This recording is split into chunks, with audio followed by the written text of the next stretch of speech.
Everything you know about Patrick Bateman is wrong. Asterisk, maybe. I'm not the author. I don't know. But you've probably seen a lot of video essays about Patrick Bateman on YouTube that all kind of say the same thing. I can promise you, this is not one of them.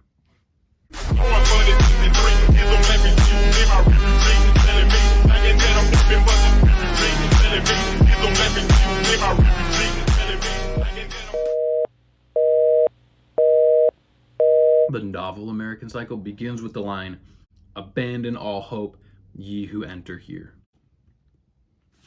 That's borrowed from Dante's Inferno, where it hangs over the entrance to hell. And it precedes Dante descending the 9 levels of hell and seeing all the unique ways perpetrators of different sins are punished for all eternity, which is what you call, in my line of work, foreshadowing. Over the next 400 pages, or 2 hours if you're illiterate, Bret Easton Ellis puts on display the many sins and associated punishments of one Patrick Bateman. That is actually not what this video essay is about.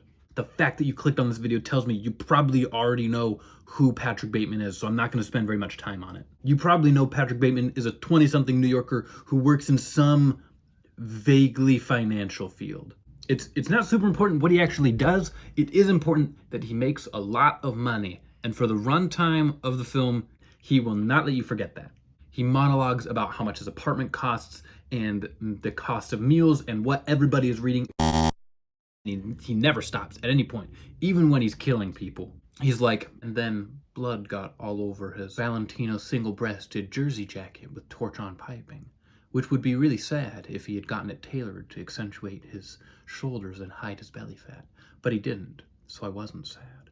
Who is totally obsessed with status and appearances to the extent that it suffocates the possibility for the one thing he actually needs, which is acceptance of himself and community. And in that way, he creates his own personal circle of hell. But that is also not what this video essay is about. Here's what this video essay is about.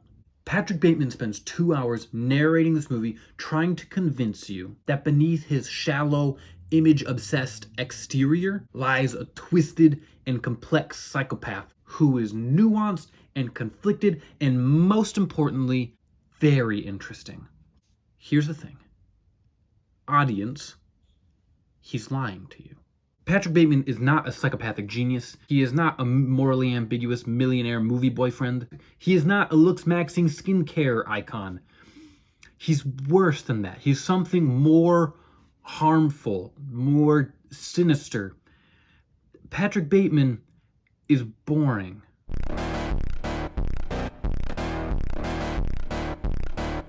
Patrick Bateman is often understood and portrayed by movie critics and film bros and borderline pretentious video essays as a kind of postmodern cipher. This embodiment of capitalist alienation who acts on his darkest desires and whose mask begins to crack under the mounting weight of performativity. And this makes him at the same time a mascot and victim of the hyper-materialistic and very shallow society that birthed him. This interpretation paints Patrick Bateman in almost a tragic hero archetype, a character who longs for real connection and acceptance and community. In his own words, I want to fit in. But has been taught to look for those things in the wrong ways and in the wrong people. Patrick Bateman's violent tendencies, or at least violent fantasies, then, are explained as a product of his inability to reconcile his beliefs about what will make him happy and the reality of his life. The failure of this analysis is twofold.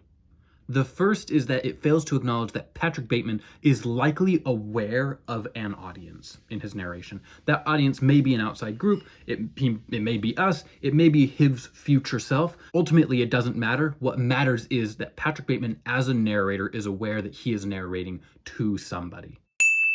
His existence as an unreliable narrator, which Patrick Bateman unambiguously is, implies and necessitates his knowledge of an intended audience. Even if that intended audience is the narrator himself and no one else, a narrator can't lie without having someone to lie to. Additionally, the performativity with which things like violence, fashion, and sex are portrayed, the narration at times totally divorcing itself tonally from what's being shown on the screen, as well as the high degree of self-awareness with which Patrick Bateman talks about his own mental decline, especially in the book, all hint at an editorial hand working behind the scenes to present an intentional picture of Patrick Bateman's life. The second failing of this analysis is that though it makes concession for the idea that certain facts of the timeline may or may not be embellished or just outright fabricated, just made up, it leaves no room for the possibility that the story being told is one that is emotionally untrue. Here's what I mean by that. Patrick Bateman is obsessed with the way that people see him, and if there is an intended audience that he is aware of, it's reasonable to believe that he would care deeply about what that audience thinks about him. I'm talking about you, the watcher. Patrick Bateman cares what you think. And the image that he gives you of himself, the story he tells you about himself, is in no way a candid or raw look at who Patrick Bateman really is. A valid question you may have is, well, if Patrick Bateman knows that we're watching him, why does he show us things like murder and freaking out at the end of the movie? I'll tell you this. Quote by Walter Isaacson, who's a biographer. He wrote the biography of Steve Jobs and Elon Musk. He says this: they don't mind if you portray them as jerks as long as you say they were geniuses who could have won the Nobel Prize in physics. These people are hypersensitive about the image that gets put out there, but they don't need that image to be some nice, benevolent guy. They might even prefer the image of this totally transcendent genius who's a jerk to people around him only because everybody surrounding him is so much dumber than him that he just has to be. In that same vein, Patrick Bateman is not interested in convincing you that he's a good guy. He's interested in convincing you that he is cool, that he's interesting, that he's worth paying attention to.